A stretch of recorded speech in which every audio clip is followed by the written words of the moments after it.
Hi everyone, welcome to Excite Wealth in Tamil. நம்ம இன்னைக்கு discuss பண்ண போகிறது மியூச்சுவல் ஃபண்டில் டேக்ஸ் சேவிங் இன்வெஸ்ட்மெண்ட் ஆப்ஷன் என்ன இருக்குது, அதுக்கு ஆல்டர்னேட் சாய்ஸ்லாம் என்ன இருக்குது, எது அட்வான்டேஜ் எது டிஸ்அட்வான்டேஜ் பற்றி நம்ம டிஸ்கஸ் பண்ண போகிறோம். ஃபர்ஸ்ட்டு வந்து இந்த டேக்ஸ் ஸ்லாப் பற்றி நம்ம தெரிஞ்சுக்கலாம். இப்போ வந்து கவர்மெண்ட் வந்து ரெண்டு விதமான டேக்ஸ் ரேட் கொடுத்துருக்காங்க. ஒன்று வந்து எக்ஸிஸ்டிங் டேக்ஸ் ரேட் ஒன்று இருக்குது, நெக்ஸ்ட் நியூ டேக்ஸ் ரேட் கொடுத்துருக்காங்க. ஸோ கவர்மெண்ட் என்ன சொல்லிட்டாங்கன்னா ரெண்டு டேக்ஸ் ரேட் இருக்குது, எது உங்களுக்கு வேணுமோ நீங்கள் சூஸ் பண்ணிக்கோங்க, கவர்மெண்ட் சாய்ஸ் கொடுத்துட்டாங்க. ஸோ ஒரு கேல்குலேஷன் பர்பஸ்க்காக இன்றைக்கி வந்து எக்ஸிஸ்டிங் டேக்ஸ் ரேட்டை பற்றி நம்ம டிஸ்கஸ் பண்ண போகிறோம். ஸோ ஃபஸ்ட்டு வந்து எக்ஸிஸ்டிங் டேக்ஸ் ரேட்டில் முதல் 2.5 லட்ச ரூபாய் வரைக்கும் உங்களுடைய வருமானம் இருந்துச்சுன்னா 0% டேக்ஸ். இதுவே 2.5 லட்ச ரூபாயிலேருந்து 5 லட்ச ரூபாய்க்குள்ள இருந்ததுன்னா உங்களுக்கு வந்து 5% டேக்ஸ். இதே 5 lakhs to 10 lakhs ஸ்லாபில் வந்து பார்த்தீங்கன்னா 20% டேக்ஸ். 10 lakhs மேலே போச்சு அப்படின்னா உங்களுக்கு வந்து 30% டேக்ஸ். ஸோ இப்போ வந்து உங்களோட எக்ஸாம்பிளுக்கு உங்களுடைய வருமானம் வந்து ஒரு 12 லட்சம்னு வச்சுக்கலாம். ஸோ உங்களுடைய வருமானம் 12 லட்ச ரூபாய் இருந்துச்சுன்னா முதல் 2 லட்சத்துக்கு டேக்ஸ் கிடையாது. அடுத்த 2 லட்சத்துக்கு வந்து 12,500 ரூபா டேக்ஸ் வரும், அதாவது 5%. அடுத்த 5 லட்ச ரூபாய்க்கு உங்களுக்கு வந்து 20% டேக்ஸ் வரும். ஸோ 1 லட்ச ரூபாய் டேக்ஸ் வரும். அப்புறம் உங்களோட இன்கம் 12 லட்சம்ன்றதுனால 10 lakhs மேலே எவ்வளோ இருக்குது, 2 லட்ச ரூபாய் இருக்குது. அந்த 2 லட்ச ரூபாய்க்கு 30% டேக்ஸ். அப்போ டோட்டலாக எவ்வளோ ஆச்சுன்னா 1,72,500 ரூபா வந்து உங்களுடைய டோட்டல் டேக்ஸ். இப்போது நீங்கள் செக்ஷன் 80Cயில் வந்து 1.5 லட்ச ரூபா வரைக்கும் நீங்கள் வந்து டேக்ஸ் சேவிங் ஸ்கீம்ஸ் நிறைய இருக்குது. அதில் கவர்மெண்ட் சொல்லக்கூடிய ஸ்கீம்ஸில் நீங்கள் முதலீடு பண்ணிங்கன்னா உங்களுடைய வருமானம் இருக்கு இல்லையா, இந்த 12 லட்ச ரூபா இருக்குன்னா இந்த 12 லட்ச ரூபாயில் நீங்கள் 1.5 லட்ச ரூபா நீங்கள் இன்வெஸ்ட் பண்ணிங்கன்னா அந்த 1.5 லட்ச ரூபாயை உங்களுடைய டேக்ஸபிள் இன்கம்லேருந்து மைனஸ் பண்ணிக்கலாம். ஸோ இப்போ உங்களோட வருமானம் என்னமாயிரும், 12 லட்ச ரூபா உங்களுடைய வருமானம், அதில் 1.5 லட்ச ரூபா நீங்கள் முதலீடு பண்ணுறதுனால உங்களுடைய வருமானம் என்ன ஆகிடும், டேக்ஸபிள் இன்கம் வந்து 10,50,000 ஆயிரும். அப்போ இப்போ நியூ டேக்ஸ் ஸ்லாப் படி என்ன ஆகும் உங்களுக்குன்னா, முதல் 2 லட்சத்துக்கு டேக்ஸ் கிடையாது, அடுத்த 2 லட்சத்துக்கு 12,500 ரூபா டேக்ஸு, அடுத்த 5 லட்ச ரூபாய்க்கு வந்து 1 லட்ச ரூபாய் டேக்ஸ் வரும். கடைசியாக எவ்வளோ இருக்குது, வெறும் 50,000 தான் இருக்கும். ஏன்னா இப்போ உங்கள் வருமானம் 10.5 லட்ச ரூபாய், 12 லட்சம் கிடையாது. அந்த 50,000க்கு வந்து 30% டேக்ஸ் அப்படின்னு கால்குலேட் பண்ணிங்கன்னா 15,000 தான் டேக்ஸ் வரும். இப்போ வந்து உங்களுடைய டேக்ஸபிள் இன்கம் வந்து 1,27,500 ரூபா தான் வரும். ஸோ டோட்டலாக வந்து ஒரு 45,000 ரூபா பக்கம் நீங்கள் வந்து சேவ் பண்ணுவீங்க. இப்போ உங்களுடைய வருமானம் வந்து ஒரு 6 லட்ச ரூபான்னு வச்சுக்கலாம். ஸோ 6.5 lakhsக்கு ஃபஸ்ட்டு 2.5 lakhs டேக்ஸ் கிடையாது, அடுத்த 2.5 lakhsக்கு வந்து 12,500 ரூபா டேக்ஸ் வரும். அடுத்த 1.5 லட்ச ரூபாய்க்கு, ஏன்னா 5 லட்ச ரூபாய்க்கு மேலே 6 லட்ச ரூபாய் இன்கம்ன்றனால 1.5 லட்சம் தான் இருக்கும். அந்த 1.5 லட்சத்துக்கு 20%னா 30,000 ரூபாய் டேக்ஸ் வரும். ஸோ டோட்டலாக ஒரு 42,500 ரூபாய் டேக்ஸ் வரும். இதுவே இப்போ இந்த 6 லட்ச ரூபாயில் நீங்கள் ஒரு 1.5 லட்ச ரூபாய் வந்துட்டு நீங்கள் வந்து இன்வெஸ்ட் பண்ணிட்டீங்கன்னா, செக்ஷன் 80Cயில் வரக்கூடிய ஸ்கீமில் இன்வெஸ்ட் பண்ணிட்டீங்கன்னா, அந்த 6 லட்ச ரூபாயில் அந்த 1.5 லட்ச ரூபா மைனஸ் ஆச்சுன்னா இப்போ உங்களோட இன்கம் 5 lakhs தான். ஸோ அப்போ வந்து ஆக்சுவலாக டேக்ஸ் ஸ்லாப் படி 5% நீங்கள் பே பண்ணால் போதும், அதாவது 12,500 ரூபா பே பண்ணால் போதும், 30,000 ரூபா சேவ் பண்ணுவீங்க. ஆனால் கவர்மெண்ட் என்ன பண்ணியிருக்காங்கன்னா இப்போ வந்து டேக்ஸ் ரிபேட் கொடுத்துருக்காங்க. செக்ஷன் 87A படி உங்களுடைய வருமானம் 5 லட்ச ரூபாய்க்கு உள்ளே இருந்துச்சுன்னா, டேக்ஸபிள் இன்கம் 5 லட்ச ரூபாய்க்கு உள்ளே இருந்துச்சுன்னா இந்த 12,500 ரூபா ரிபேட்டும் கொடுத்துருக்காங்க. ஸோ இப்போ உங்கள் வருமானம் 6 லட்ச ரூபாய் இருந்தாலும் 1.5 லட்ச ரூபா வந்து நீங்கள் செக்ஷன் 80Cயில் இன்வெஸ்ட் பண்ணிட்டீங்க அப்படின்னா உங்களுடைய வருமானம் 5 லட்ச ரூபாய்க்கு கீழே போயிடுச்சு அப்படின்னா உங்களுக்கு வந்து அந்த டேக்ஸ் ரிபேட் கொடுக்கறதுனால 0% டேக்ஸ் தான் வரும். நீங்கள் 1 ரூபா கூட டேக்ஸ் கட்ட வேண்டியது இல்லை. இப்போ வந்து டேக்ஸ் சேவிங் ஆப்ஷன்ஸ் என்னென்ன இருக்குன்னு நம்ம பார்க்கலாம். எல்லாரும் ஃபஸ்ட்டு இப்போ இன்வெஸ்ட் பண்ணுறது வந்து பார்த்தீங்கன்னா LICயில் இன்வெஸ்ட் பண்ணுவாங்க, இல்லை ப்ரைவேட் இன்சூரன்ஸ் கம்பெனியில் இன்வெஸ்ட் பண்ணுவாங்க. ஸோ இப்போ LICலையோ ப்ரைவேட் இன்சூரன்ஸ் கம்பெனியில் என்ன ஆப்ஷன் இருக்குது அப்படின்னு வந்து பார்த்தீங்கன்னா, ஒன்று என்டோமெண்ட் ஆப்ஷன் இருக்கும், இல்லை மணி பேக் பாலிசி இருக்கும். என்டோமெண்ட் பாலிசின்றது நம்ம வந்து 10 வருஷமோ 20 வருஷமோ நம்ம வந்து ரெகுலராக பே பண்ணுவோம், மெச்சூரிட்டியில் நமக்கு ஒரு அமௌண்ட் கிடைக்கும். அது வந்து ஃபிக்ஸடாக போனஸ் வரக்கூடிய plan. Next money back policy, ஒரு 15 வருஷம் நம்ம பே பண்ணுவோம், எவ்ரி 3 இயர்ஸோ இல்லை எவ்ரி 4 இயர்ஸோ நமக்கு ஒரு அமௌண்ட் வரும், கடைசியில் மெச்சூரிட்டியில் ஒரு அமௌண்ட் வரும். நெக்ஸ்ட் வந்து ஹோல் லைஃப் பாலிசி, ஒரு 15 வருஷமோ 20 வருஷம் நீங்கள் பே பண்ணுவீங்க, ப்ரீமியம் பேமெண்ட் முடிஞ்சுன்னா ஒரு அமௌண்ட் நமக்கு வந்துடும், அதுக்கப்புறம் மெச்சூரிட்டியில் ஒரு அமௌண்ட் நமக்கு கிடைக்கும், இல்லை இறந்துட்டால் நமக்கு அந்த ப்ரொசீட் வந்து நம்மளுடைய நாமினிக்கு கிடைக்கும். 4th ஆப்ஷன் வந்து ULIP plan. Unit link insurance பாலிசின்றது உங்களுக்கு மார்க்கெட் லிங்க்டு, ஸோ ஸ்டாக் மார்க்கெட்டில் மியூச்சுவல் ஃபண்ட் மாதிரி இன்வெஸ்ட் பண்ணக்கூடிய திட்டம் தான், ப்ளஸ் அதில் இன்சூரன்ஸ் பாலிசியும் இருக்கும். பொதுவாக ஒரு இன்சூரன்ஸ் பாலிசின்னு எடுத்துக்கிட்டிங்கன்னா அதில் ரிட்டர்ன்ஸ் வந்து பார்த்தீங்கன்னா ஒரு 4லேருந்து 6% தான் நமக்கு வந்து ரிட்டர்ன்ஸ் கிடைக்கும். நமக்கு வந்து அதுக்கு மேலே ரிட்டர்ன்ஸ் கிடைக்கிறதுக்கான வாய்ப்புகள் இல்லை. எதனால் அப்படின்னா ஒரு இன்சூரன்ஸ் கம்பெனின்றவங்க வந்துட்டு அவங்க வந்து ஒரு பேங்க் மாதிரி லோனெல்லாம் கொடுக்க முடியாது. அவங்க வந்து வேற ஒரு இடத்துல முதலீடு தான் பண்ணணும், ஒரு ஃபிக்ஸட் டெபாசிட்லையோ கம்பெனி டெபாசிட்லையோ பாண்ட்ஸ்லையோ அந்த மாதிரி இன்வெஸ்ட் பண்ணி தான் நமக்கு ரிட்டர்ன்ஸ் கொடுக்க முடியும். இப்போ இன்ட்ரெஸ்ட் ரேட்லாம் குறைஞ்சிட்டு இருக்கிறதுனால LICனாலையும் வந்து அதிகமான இன்ட்ரெஸ்ட் ரேட் கொடுக்க முடியாது. ஸோ போனஸஸ் வந்துட்டு ஆவரேஜாக நீங்கள் கேல்குலேட் பண்ணிங்கன்னா எவ்வளோ ரிட்டர்ன் இன்வெஸ்ட்மெண்ட் உங்களுக்கு கிடைக்குன்னா ஒரு 4லேருந்து 5% தான் மோஸ்ட் ஆஃப் திட்டங்களில் கிடைக்கும். ரொம்ப சில திட்டங்களில் மட்டுமே தான் நமக்கு வந்து 6% ரிட்டர்ன்ஸ் கிடைக்கிறதுக்கான வாய்ப்புகள் இருக்குது. யூனிட் இன்சூரன்ஸ் பாலிசியில் அதிகமான ரிட்டர்ன்ஸ் கிடைக்க வாய்ப்புகள் இருக்குது. அதில் என்ன தவறுகள் நிறைய பேர் பண்ணுவாங்கன்னா, ஒரு யூலிப் பாலிசியுமே தொடர்ந்து ஒரு 10 வருஷமோ 15 வருஷமோ நீங்கள் பே பண்ணிவிட்டு ஒரு 15 வருஷம் கழிச்சு எடுத்தால் தான் நல்ல ரிட்டர்ன்ஸ் கிடைக்கும். நிறைய பேர் என்ன மிஸ்டேக் பண்ணுவாங்கன்னா எவ்ரி 5 இயர்ஸ் வந்து யூனிட் லிங்க் பாலிசியை மாற்றிட்டே இருப்பாங்க. அப்படி மாற்றிட்டே இருக்கும்போது ஃபஸ்ட்டு 5 இயர்ஸில் தான் வந்து யூனிட் இன்சூரன்ஸ் பாலிசியில் நிறைய சார்ஜஸ் இருக்கும், அட்மின் சார்ஜஸ், அலோகேஷன் சார்ஜஸ் இருக்கும். 5 இயர்ஸ்க்கு அப்புறம் தான் சார்ஜஸே குறையும். ஸோ அப்போ வந்து நீங்கள் 5 இயர்ஸுக்கு மேலே ஒரு 10 வருஷத்துக்கோ 15 வருஷத்துக்கோ நீங்கள் தொடர்ந்து இன்வெஸ்ட் பண்ணால் மட்டும்தான் யூனிட்டில் வந்து உங்களுக்கு டீசெண்டான ரிட்டர்ன்ஸ் கிடைக்கும். இதில் என்ன அட்வான்டேஜ் இருக்குன்னா நமக்கு ரிட்டர்ன்ஸ் வந்து டேக்ஸ் ஃப்ரீயாக கிடைக்கும். அது ஒரு அட்வான்டேஜ் இருக்குது. பட் ரிட்டர்ன்ஸ் டேக்ஸ் ஃப்ரீன்றதுக்காக 4 to 5% நமக்கு ரிட்டர்ன்ஸ் கிடைச்சதுன்னா அது வந்து இன்ஃப்ளேஷனை கூட பீட் பண்ணாது. ஸோ ஒரு டேக்ஸ் சேவிங் ஆங்கிளில் வேணால் நீங்கள் இன்வெஸ்ட் பண்ணலாமே தவிர பட் வந்து இது வந்து ஒர்த்தான இன்வெஸ்ட்மெண்ட் கிடையாது. நெக்ஸ்ட் ஆப்ஷன் வந்து bank fixed deposit. So bank fixed டெபாசிட்டில் எல்லா ஃபிக்ஸட் டெபாசிட்டுக்கும் வந்து நமக்கு டேக்ஸ் பெனிஃபிட் கிடைக்காது. 5 இயர்ஸ் டெபாசிட்னு இருக்கும். அதாவது டேக்ஸ் சேவிங் 5 இயர்ஸ் டெபாசிட்னு இருக்கும். அதில் முதலீடு பண்ணால் மட்டும்தான் உங்களுக்கு கிடைக்கும். அது வந்து 5 இயர்ஸ்க்கு முன்னாடி நீங்கள் பிரேக் பண்ணவே முடியாது. அந்த மாதிரி ஃபிக்ஸட் டெபாசிட் பண்ணால் தான் உங்களுக்கு டேக்ஸ் பெனிஃபிட் கிடைக்கும். அதில் அட்வான்டேஜ் என்னன்னா ஒன் டைம் நம்ம பண்ணால் போதும். ஒரு இன்சூரன்ஸ் பாலிசி மாதிரி வருஷம் பே பண்ணணுன்ற அவசியம் கிடையாது. பட் ரிட்டர்ன்ஸ் வந்து லோவாக இருக்கும் அதில். ஏன்னா இப்போ பேங்க் எஃப்டிஸோட ரேட்லாம் குறைஞ்சிட்டதுனால இன்னைக்கு ஒரு 5 to 6% நமக்கு ரிட்டர்ன்ஸும் கிடைக்குது அதில்.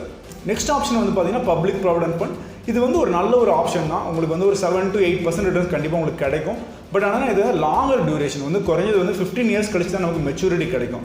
பட் இதில் என்ன ஆப்ஷன் இருக்குன்னா 5 இயர்ஸ்க்கு அப்புறம் நம்ம பார்ஷியலாக விட்ரா பண்ணிக்க முடியும். ஒரு 50% வரைக்கும் நம்மளால் விட்ரா பண்ணிக்க முடியும்.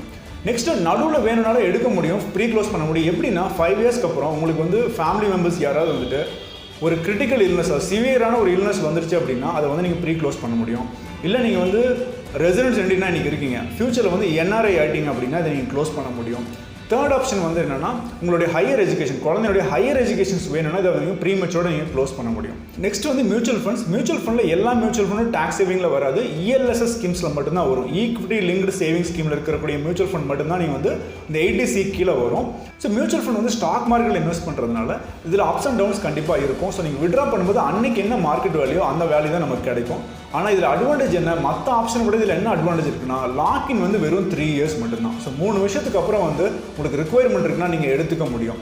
நெக்ஸ்ட் வந்து இதில் வந்து பொட்டென்ஷியல் ரிட்டர்ன்ஸ். மற்ற ஆப்ஷன்லாம் நீங்கள் வந்து பார்த்தீங்கன்னா உங்களுக்கு பிபிஎஃப்ஓ, ஃபிக்ஸட் டெபாசிட்டோ, எல்ஐசிலாம் வந்து ரிட்டர்ன்ஸ் நமக்கே தெரியும். ஒரு 5% 6% தான் நமக்கு கிடைக்கும் தெரியும். அதுக்கு மேலே போக வாய்ப்பே இல்லை. ஸோ மியூச்சுவல் ஃபண்டில் 10% 12% மேலே ரிட்டர்ன்ஸ் கிடைக்கக்கூடிய நல்ல வாய்ப்புகள் இருக்குது.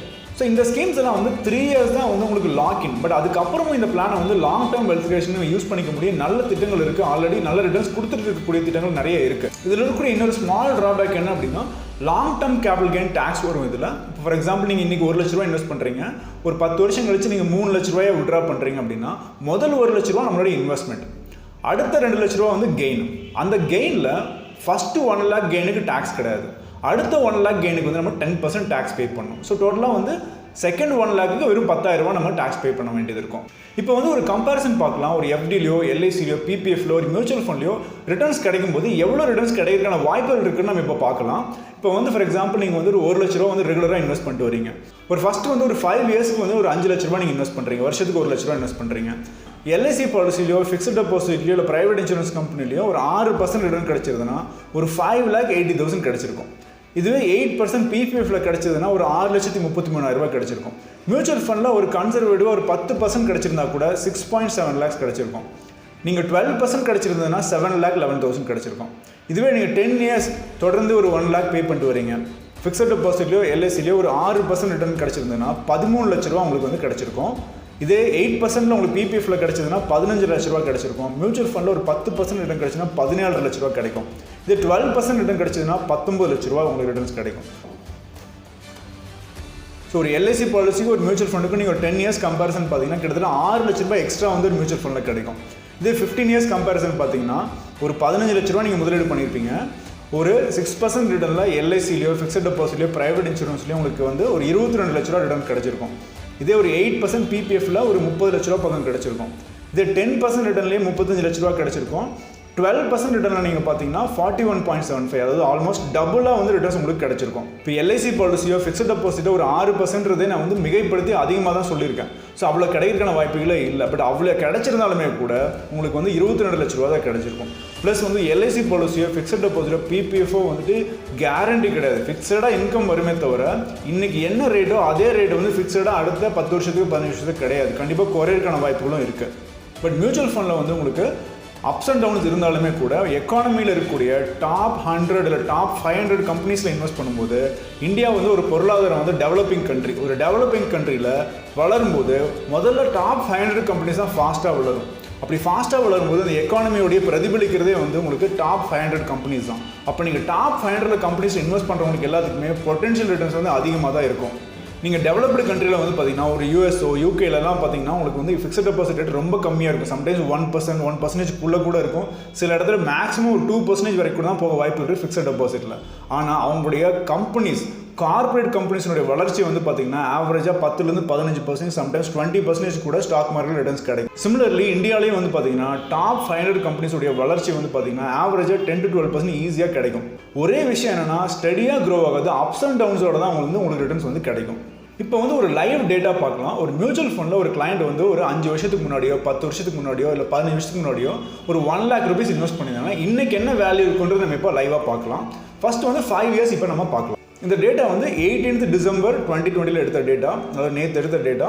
ஸோ குவாண்ட் டேக்ஸ் பிளானில் ஒரு 1 lakh இன்வெஸ்ட் பண்ணியிருந்தாங்கன்னா இன்னைக்கு வேல்யூ வந்து 2.23 lakhs. பேங்க் ஆஃப் இந்தியாவோட மியூச்சுவல் ஃபண்டில் இன்வெஸ்ட் பண்ணியிருந்தாங்கன்னா இன்னைக்கு வேல்யூ 1.96 lakhs.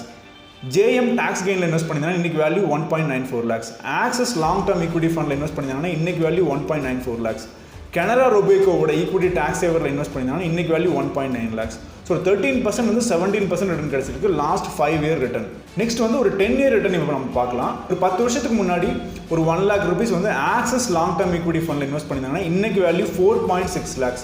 16.5% ரிட்டர்ன் கிடைச்சிருக்கு. இதே Invesco India tax plan invest பண்ணியிருந்தாங்கன்னா இன்னைக்கு value 3.43 lakhs. BNP Paribas long term equity ஃபண்டில் இன்வெஸ்ட் பண்ணியிருந்தாங்கன்னா இன்னைக்கு வேல்யூ 3.3 lakhs. டிஎஸ்பி டாக்ஸ் சேவரில் இன்வெஸ்ட் பண்ணியிருந்தாங்கன்னா இன்னைக்கு வேல்யூ வந்து 3.26 lakhs. கனரா ரொபேக்கோ ஈக்விட்டி ஃபண்டில் இன்வெஸ்ட் பண்ணியிருந்தாங்கன்னா இன்னைக்கு வேல்யூ 3.2 lakhs. ஸோ 12% வந்து 16.5% வரைக்கும் ரிட்டர்ன்ஸ் கிடைச்சிருக்கு.